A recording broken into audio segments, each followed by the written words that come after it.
and thank you for joining us for this month's edition of Roanoke County Today. I'm Teresa Hall, Roanoke County's Public Information Director. Just ahead on this month's show, we'll head out to the Glenver Library for an update on construction with Director Diana Rosapep. Plus, real estate assessment notices are in the mail. How did values fare for 2013?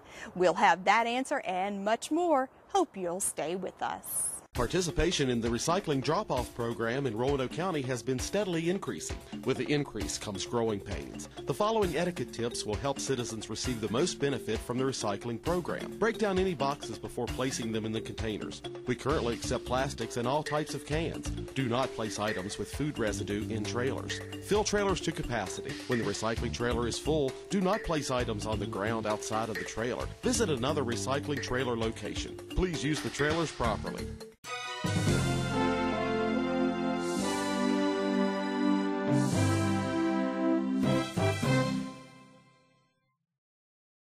In a matter of months, Roanoke County will cut the ribbon on its newest library. As you can see right behind us, progress is moving right along on the Glenver Branch Library. And here to bring us up to speed, I'm joined by Diana Rosapep, who is Director of Roanoke County's Library System. Diana, thank you so much for taking the time out in the breeze to bring us up to date on this beautiful project right behind us. So much has taken place over the last few months.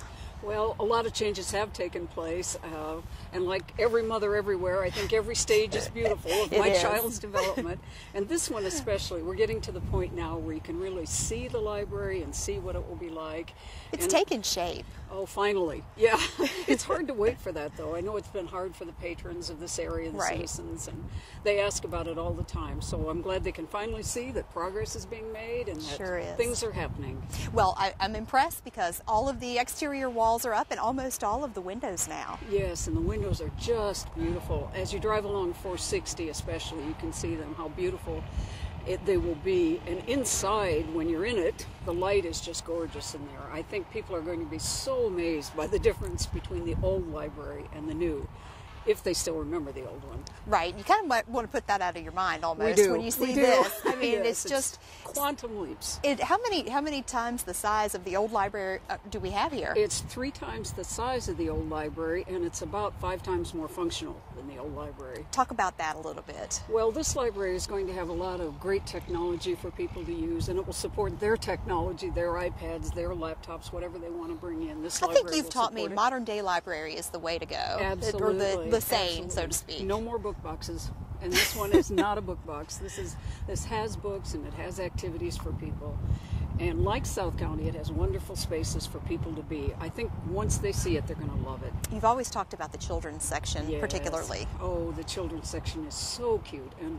we can hardly wait for the furniture to come and all the books to go in. Right now we're working on cataloging a lot of new books for Glenver, so when they open they'll have a bright shiny collection, and I think it'll be really exciting for them. We're looking forward to that opening day. Oh, I'm sure, and it's just a few months away. It is. Late spring. We still think we'll be on target for that, and I think people will have a lot of fun when they see it, and I think we're sure going to enjoy showing it to them.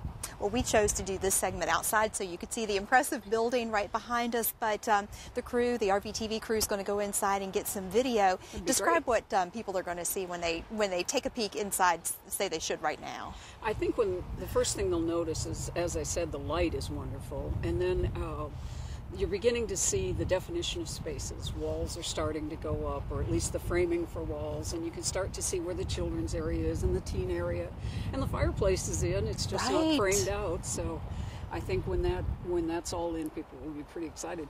I can't imagine just sitting there by the fireplace and looking out those beautiful windows, because the mountains around here are so gorgeous. Oh, and the view through those windows is wonderful. It looks out up to the mountains. It really takes advantage of the scenery.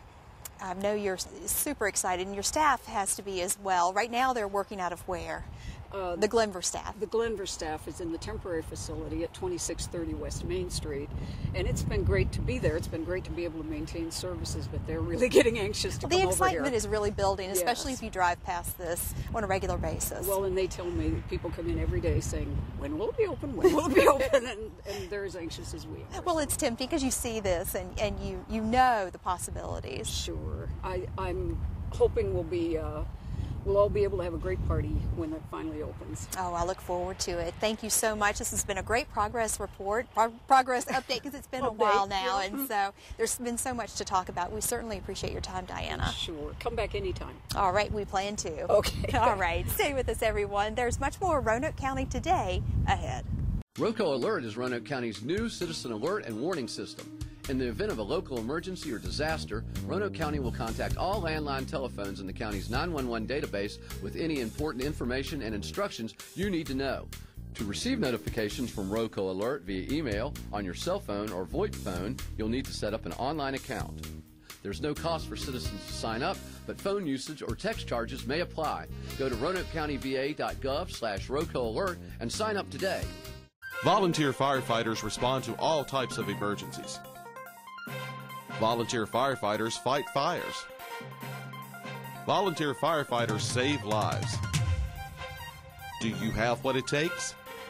Visit RoanokeCountyVA.gov/FRVolunteer or call 540-777-8706 to become a Roanoke County Fire and Rescue Volunteer Firefighter.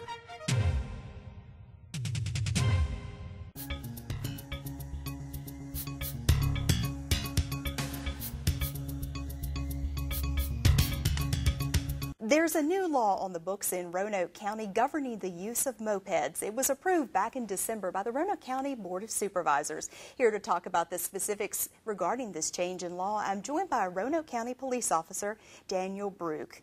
Officer Brook, thank you so much for taking the time out to talk to us about this change, because we do want to, as a county, get out the word about this change in the law governing, I believe, the use of helmets. Yes, ma'am. Thank you for having me. Well, before we go into the new law, the specifics of it, what exactly is considered a moped? Okay. A moped is any vehicle that's operated on a highway or a roadway that has no more than 3 wheels. The seat is no less than 24 inches perpendicular from the center of the seat to the ground, and also the motor is no less than 50 cubic centimeters. That is the definition of a moped. Okay, and does it matter what type of speed it goes at? A moped cannot be travel any faster than 35 miles per hour. At that point, if it is traveling faster than 35 miles per hour, it is considered a motorcycle. Okay, and this new change in the law is regarding the use of helmets. I guess this was approved for safety reasons? Yes, ma'am. The Board of Supervisors in Roanoke County found that more citizens are operating mopeds due to the fact of higher fuel costs and operating costs on it.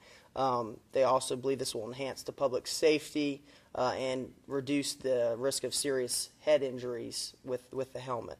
As far as the new law and what it states is that when you're operating a moped, you have to be wearing either a goggles, eyeglasses, and you have to be wearing a helmet. Your helmet can have a safety visor that's already built into the helmet, and if you do not have that, you must be wearing a helmet, and your moped must be equipped with a windshield or a safety glass.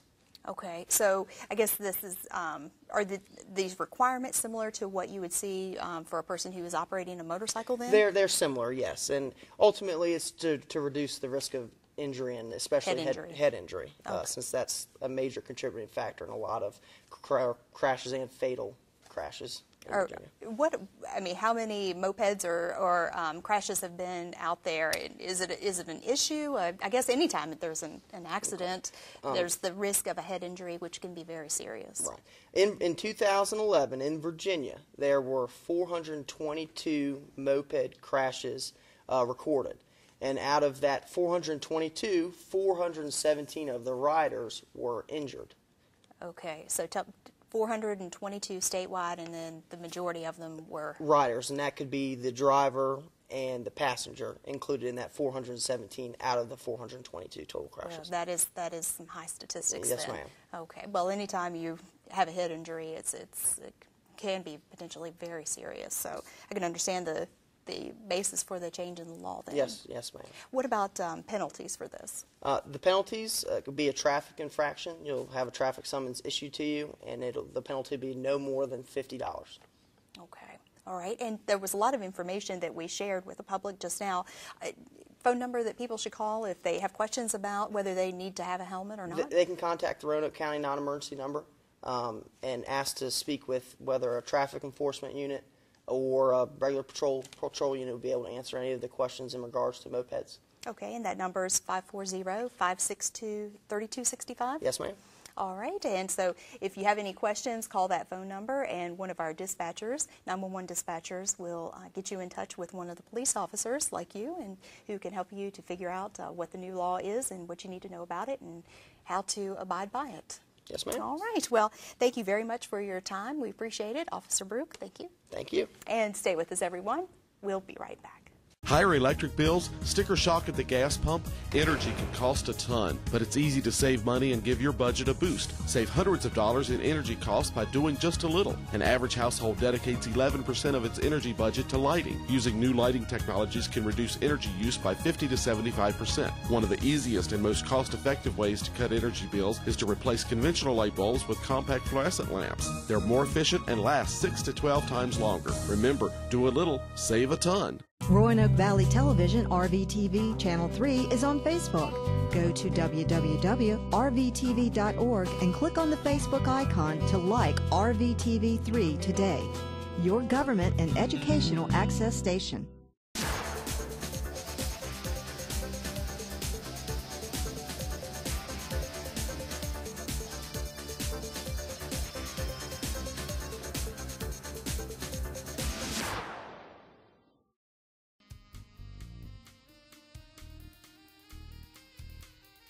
Tons of Fun is an absolutely amazing event. This is the 14th year that we're doing it. It is a free event. It's at Tanglewood Mall on February 2nd from 10 to 4. All kinds of entertainment, all kinds of activities, crafts going on, all kinds of rides. I mean, the kids come out with their families and have an amazing time. And what's really special about this year is we are combining the camp fair in with Tons of Fun this year. So not only can you find out how to have fun on that one day of the event, but you can find out how to have fun all during the summer. We're going to have camps represented from all over the Mid-Atlantic coming to let everybody know the programs they have available. We have lots of different performers. We have a wonderful puppet show this year by Dynamite Amusements. It's just going to be absolutely wonderful. And all kinds of surprises, too, that I'm not going to let you in on yet because you need to come out and have fun with us. I think it's because every year we change things up a little bit. We add new entertainers. For instance, this year we're having karaoke, which we didn't have last year. We change up all of the activities. And I mean, the entire mall is full of over 100 different things for kids and their families to do. It's all free. Folks do it. They can come on out, come in, out of the cold, and just have a wonderful time on a Saturday afternoon. Tanglewood Mall has been amazing. You know, we do this in partnership with Tanglewood Mall, and it brings lots of people out to see what Tanglewood has to offer, and the mall itself has been just amazing to work with. Can't say enough good things about them. It's Saturday, February 2nd from 10 a.m. to 4 p.m., and once again, it's a free event. So we're calling it the Civil War Music Brought to Life. It's an event that we're going to do to commemorate the sesquicentennial of the Civil War. We're actually doing this event at the South County Library. It's on a Sunday, and it's going to be from 3 p.m. to 8 p.m. We're going to have lots of different music going on.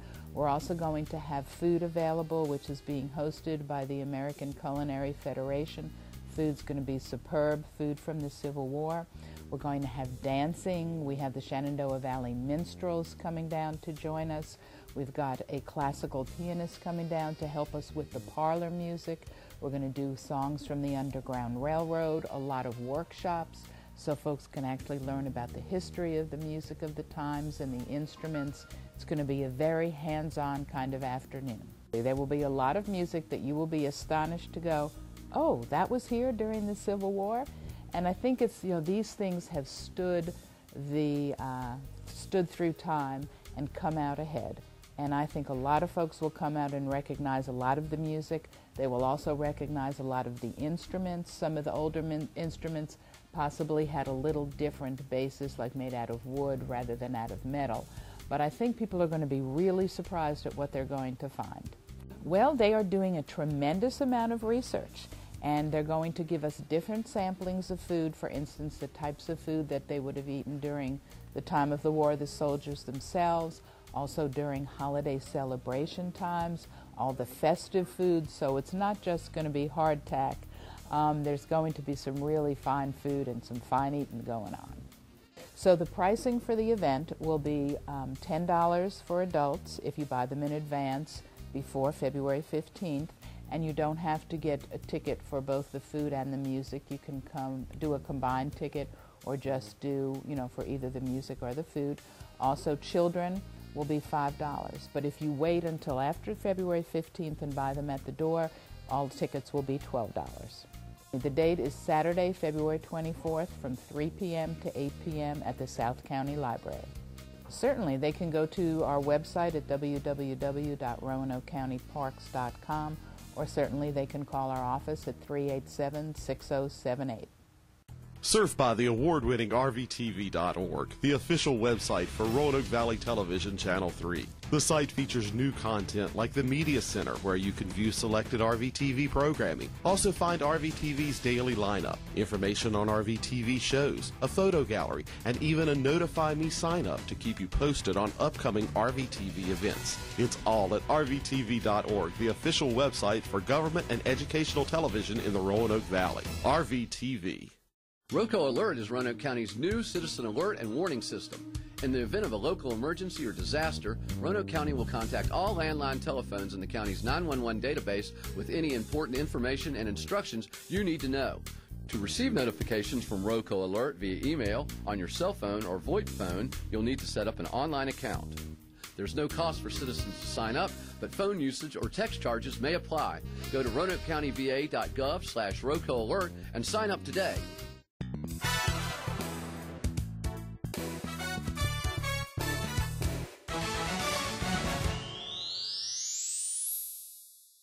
Hello and welcome to Focus on Community Policing. I am your host, Officer Eric Orange, Roanoke County Police Department's Community Policing Coordinator.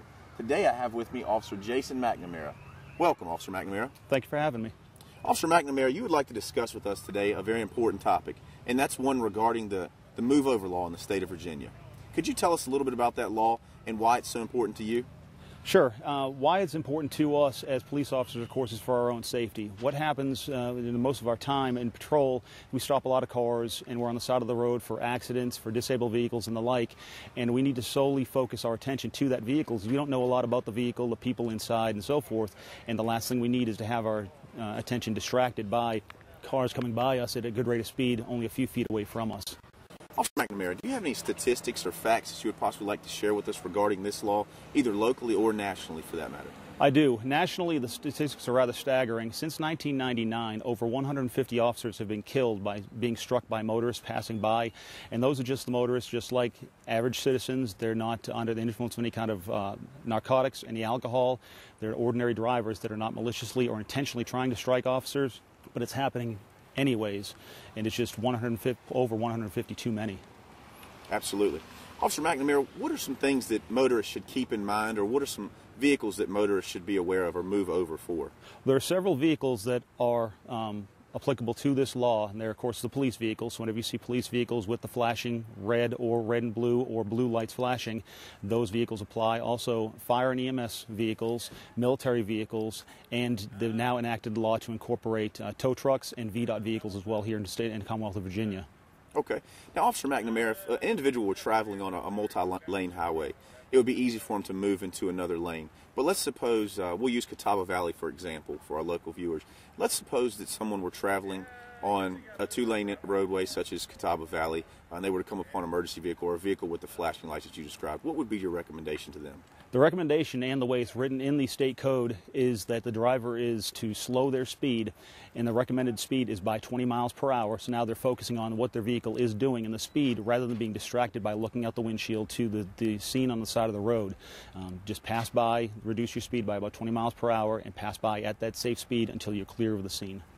A good recommendation would just use due caution overall, reduce your speed if you're in a situation where you can't get over, and just due regard for all those who are around. That's correct. And even on multi-lane roads, when you have more than two lanes going in the same direction and you're just not able to get over one lane due to the amount of traffic that's built up, again, it's recommended that you back your speed down by 20 miles per hour, proceed through that scene, and then you can pick up your speed once you've gotten past.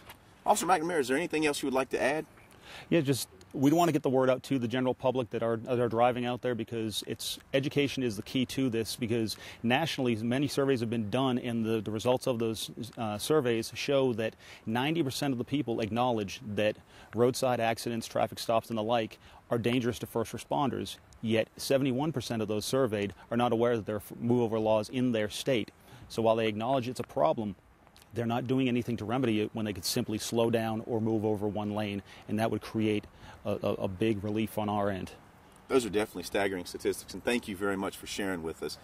And I agree with you 100% that education is very important for the community. So thank you again. Thank you all for joining us on Focus on Community Policing. If you all have any questions about this topic or any other topics that we discuss on this program, feel free to contact me by phone or email. Thank you.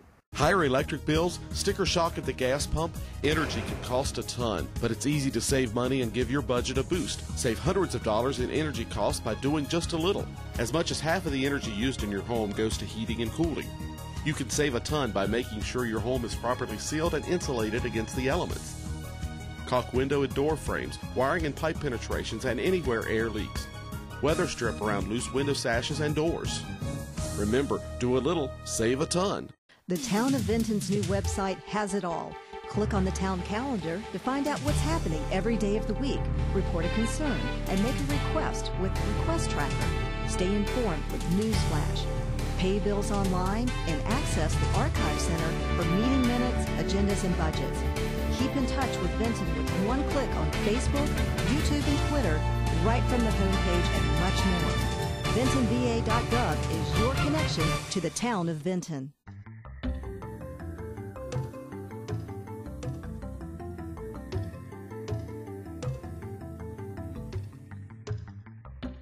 By now, property owners across Roanoke County should have received their real estate assessment notices for calendar year 2013. The notices were mailed by the Real Estate Valuation Office in early January. Billy Driver is director of that office and is here now to provide an overview of what real estate assessments are like for this year. Billy, thank you so much for your time. I know each year or each December you're asked to come before the Board of Supervisors and sort of present an overview to them of how real estate values are doing across the county. What was your message to them this year? Well, for the 2013 general reassessment, we had a net decrease of about 2%. Our actual market values were down about 2.5%. With the new construction that took place in Roanoke County during the past year, it was about 0.47, so it left us with a decrease of about just over 2%. Right, so basically the average property owner, if you were to take an average of all of those across the county, each individual property owner probably saw about a 2% decrease. That's correct. In the year, the decrease in revenue was probably going to be a little over $1.7 million that the county have less than what they had last year because of the decrease in the assessments. And is this market value, do you think it's pretty much hit a low point right now and that things are on the upswing? What was your message to the board? Well, Teresa, we think that we are probably in the trough, of the valuations, and we have seen for the last 2 years they have been dropping, and we really believe that there's somewhat of a leveling out based on our ratios, that we're seeing between our assessments and sales. So we're hoping that this kind of levels out and we won't see these kind of decreases.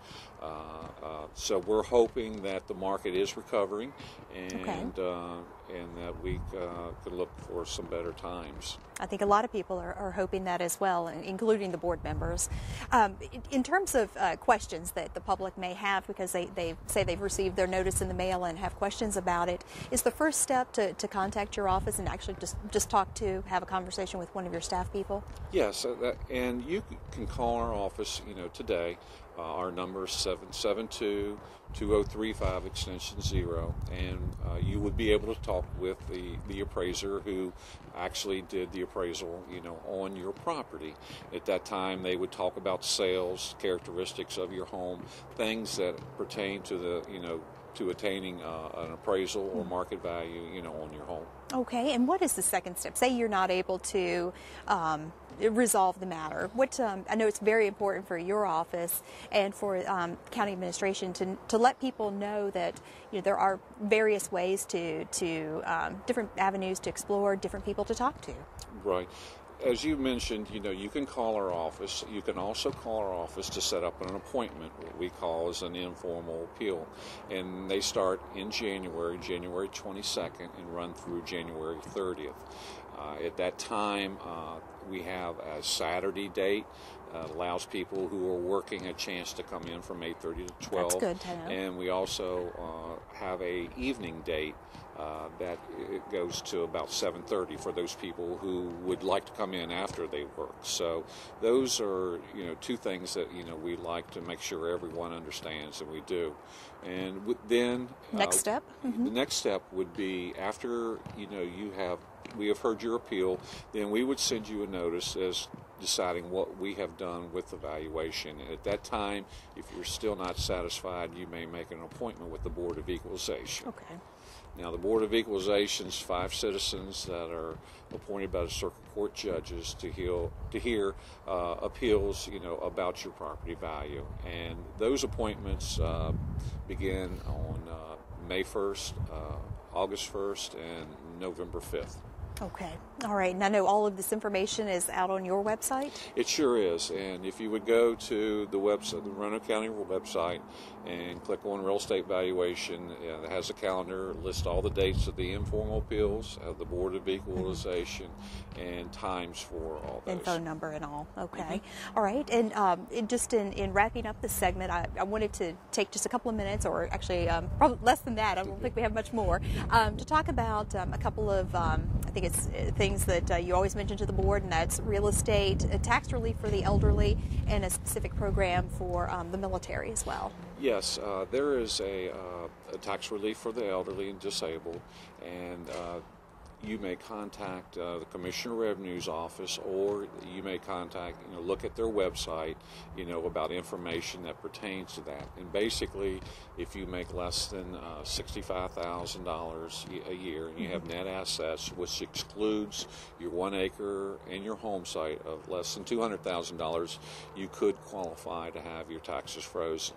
And the exemption for the military, there are certain requirements. I think it's best that you call the Commissioner of Revenue's office to find out the specifics. Find out the specifics for that. So. Okay. All right. Well, it's been a lot of information. I'm glad you have so much out there on your website. And your phone number again, 772-2035? Extension 0. All right. Billy Driver, thank you so much for that. And thank you, Trish. Stay with us. We'll be right back.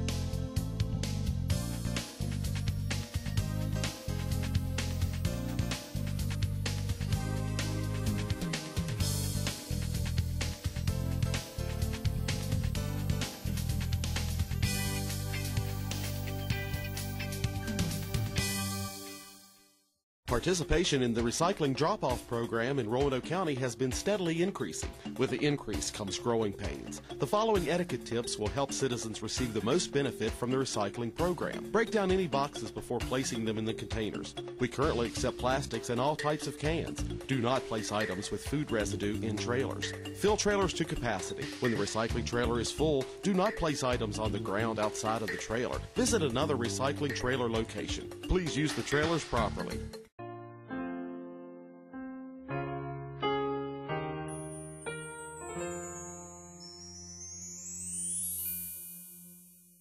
That's all for this month's edition of Roanoke County Today. Remember, for more information on Roanoke County events and programs, please visit our website at roanokecountyva.gov. Hope to see you again next month.